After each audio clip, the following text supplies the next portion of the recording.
Yahoo minasan, ohayo, konnichiwa, konbawa. Nah, mampir lagi di channel Lius28 dengan saya Lius Kun kembali lagi membawakan spoiler anime Goikatsu Kishi-sama. Nah, sebelum Nakamatachi simak video ini, jangan lupa buat subscribe, like, dan share ya, karena dengan itu akan sangat ngebantu channel ini supaya lebih berkembang. Kalau gitu, arigatou gozaimasu dan selamat menonton. Nah, di episode ketiga ini diawali dengan scene memperlihatkan seorang cewek dengan jubah hitam yang lagi ngebahas soal invasi ras elf. Dan setelah cewek itu sampai di sebuah goa dan terlihat Arkun keluar dari goa itu. Ketika melihat Ark, cewek itu pun mulai mengeluarkan pedangnya. Nah, kembali pada beberapa waktu lalu, para bandit kabur dari Arkun sambil teriak dan ngebilang kalau si Ark itu monster. Dengan santainya, Ark berjalan dan sambil ketawa udah mojokin para bandit dalam goa itu. Setelah memberikan pelajaran pada bandit-bandit itu, Ark pun menemukan banyak banget harta rampasan bandit-bandit itu. Terus Ark berkata pada Ponta untuk ngebawa apa yang bisa kita bawa. Dan scene berganti di kediaman Raja Diento yang lagi ngebahas soal pembunuhan sang putri. Dan pembunuhan tersebut gagal dilaksanakan. Dan juga ngebahas soal monster yang udah dibantai sama Ark di episode sebelumnya. Kembali pada Ark yang baru keluar dari goa sambil ngebawa harta perampok yang dirampok. Tiba-tiba cewek di awal scene datang lalu menyerang Arkun. Kelihatan si cewek juga lumayan kuat sampai ngebuat si Ark kesusahan. Dipikir-pikir, Arkun merasa agak asing sama tuh cewek. Yang taunya itu si cewek elf yang ketemu di gang kecil pada episode 1. Setelah kedua pedang berhenti, si cewek itu bilang ke Ark buat balikin anak-anak yang diculik. Arkun kebingungan dengan kata-kata cewek itu. Dan Ark juga ngejelasin kalau ini salah paham. Dan ngajakin si cewek buat bicara dulu. Dan jawab si cewek nggak ada yang perlu dibahas. Lalu Ark juga bilang ke cewek itu, emang gue kelihatan kayak bandit gitu. Terus si cewek malah nuduh si Ark, kesatria kok jadi bandit. Lalu teriakan Arkun, bukan.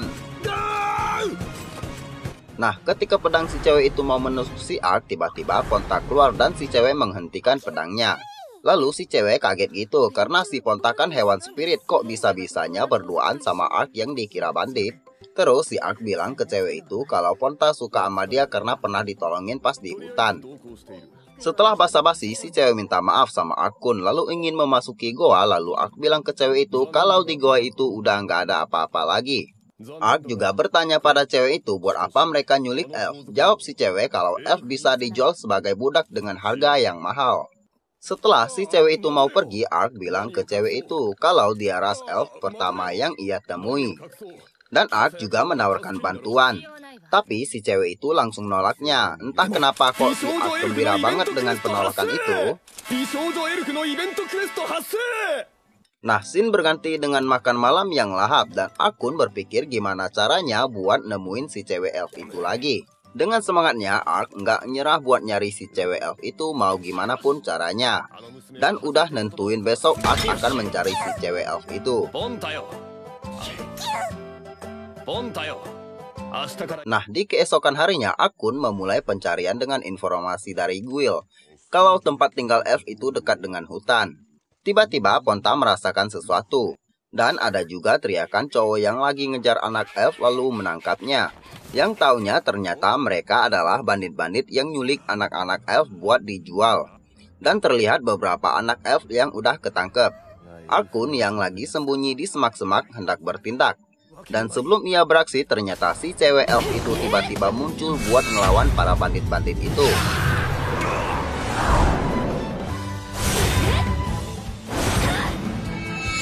Setelah beberapa bandit dikalahkan olehnya, seorang bandit mengancam cewek itu untuk menyerah. Kalau enggak, dia akan melukai anak-anak yang ada dalam kurungan itu. Merasa terancam, cewek itu enggak bisa buat apa-apa. Dan kata-kata Ark yang bilang kalau aku udah berjanji, jadi biar ku bantu. Tiba-tiba udah nongol di belakang bandit yang mengancam cewek itu. Serangan leher dilancarkan yang ngebuat si bandit kepental jauh di pohon sampai pingsan. Dan kesempatan si cewek buat nyerang balik sisa-sisa bandit itu.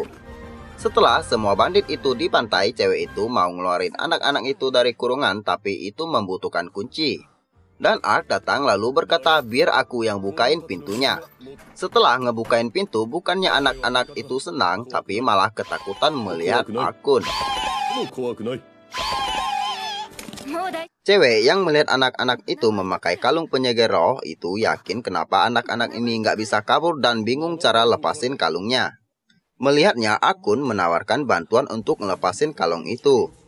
Lalu skill anti-curse digunakan, dan kalung itu terlepas dari anak-anak itu. Si cewek yang kaget dengan skillnya Ark pun bingung, apalagi Ark juga bisa ngeluarin sihir penyembuhan. Anak-anak yang sembuh itu pun merasa senang dan mulai menyukai Akun. Setelah itu si cewek bersiul dan seekor burung pembawa pesan datang. Dan si cewek mengatakan kalau 4 anak telah dibebaskan dan meminta kirimkan penjemput anak-anak itu. Setelah basa-basi, penjemputan datang dan Ark berpamitan pada anak-anak itu, tapi anak-anak itu malah sedih. Lalu Ark bilang ke anak-anak itu jangan khawatir. Jika ada penjahat, aku akan berlari dengan cepat untuk menghajar mereka. Dan anak-anak itu merasa senang dan berterima kasih pada Om Zirah panggilan dari mereka. Setelah kepergian anak-anak itu, si cewek bilang kalau si Ark itu aneh. Dan bilang, mana ada manusia yang bisa pakai sihir penyembuhan dan teleportasi. Dan Ark menjawabnya, aku bukanlah siapa-siapa dan namaku adalah Ark, tentara bayaran. Dan dia adalah Ponta teman perjalananku. Si cewek pun memperkenalkan dirinya dengan nama Ariane Glenis Mepo, seorang pejuang elf, dan berterima kasih padanya. Tak lama setelah itu, seekor burung datang membawa pesan berkata kalau markas para bandit yang menculik F berada di kota Diento. Mengetahui itu, lalu Arian Chan meminta bantuan Ark untuk menyelamatkan rasnya dan menyewanya sebagai tentara bayaran. Dan spoiler bersambung di episode selanjutnya.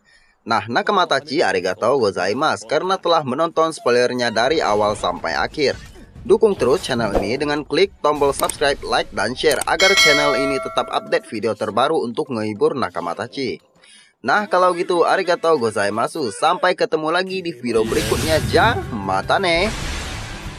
と言っていたが、確かにその通りかもしれん。鎧ラリアー